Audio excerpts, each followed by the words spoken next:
Hey, Mr. Eric Rothschild is with the Americans United for Separation of Church and State. Hey, Mr. Eric, how are you today? I'm good. How are you? Eric, you guys obviously filed the lawsuit against Bossier schools with regard to religious activity happening in schools, at extracurricular activities. The school board has since this week issued a statement kind of saying we hope this clears things up. Does it?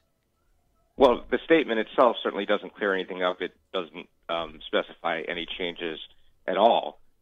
We're very heartened to see the statement, and we hope that it is a first step in the school district changing its policies so that the schools are not violating the Constitution in the way we alleged in the complaint. They do say that, I mean, when you say there's no changes at all, they are now requiring mandatory training. That's a change, isn't it?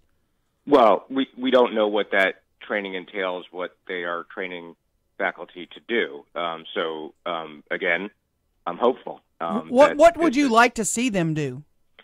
So the lawsuit obviously alleges a number of violations, and we had actually written the school district months before we filed the lawsuit, listing all the violations that we'd been made aware of, either through media, through families complaining, through information we got as part of a public records request.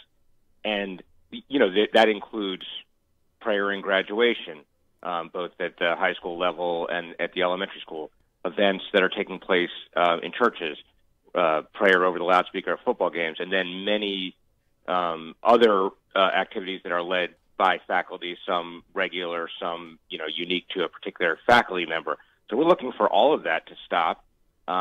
And make sure that students don't go to school feeling like they either have to comply with a religious practice that they don't subscribe to or single themselves out in a way that differentiates themselves from their peers by opting out or protesting.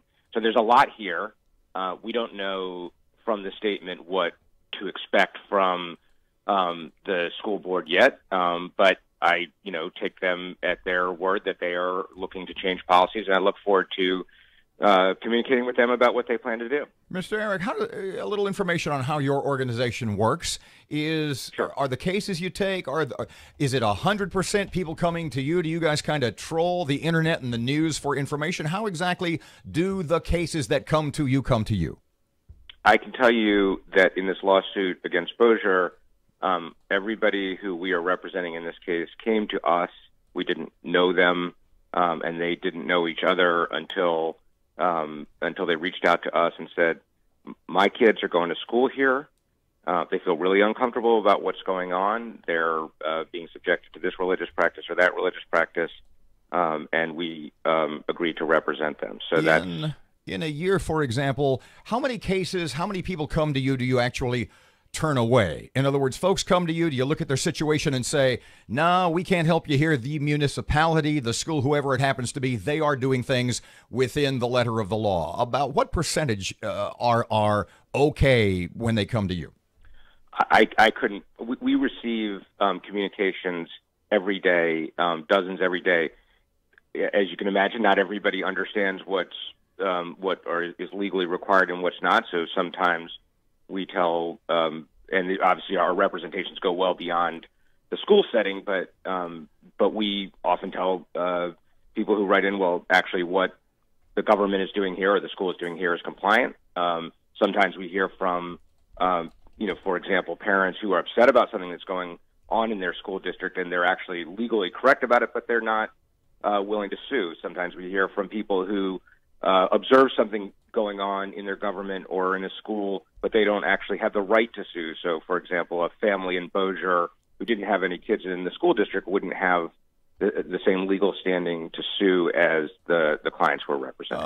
So I couldn't enumerate it, but it's, we hear complaints of all sorts all the time, and there's a huge set of variables and judgments that go into whether we represent them, along with, how much, we're not a huge organization. So obviously our resources is a factor in that as well. An odd question off the top of your head. Can you recall a situation where there was a complaint when it wasn't a Christian prayer involved, where it was another religion?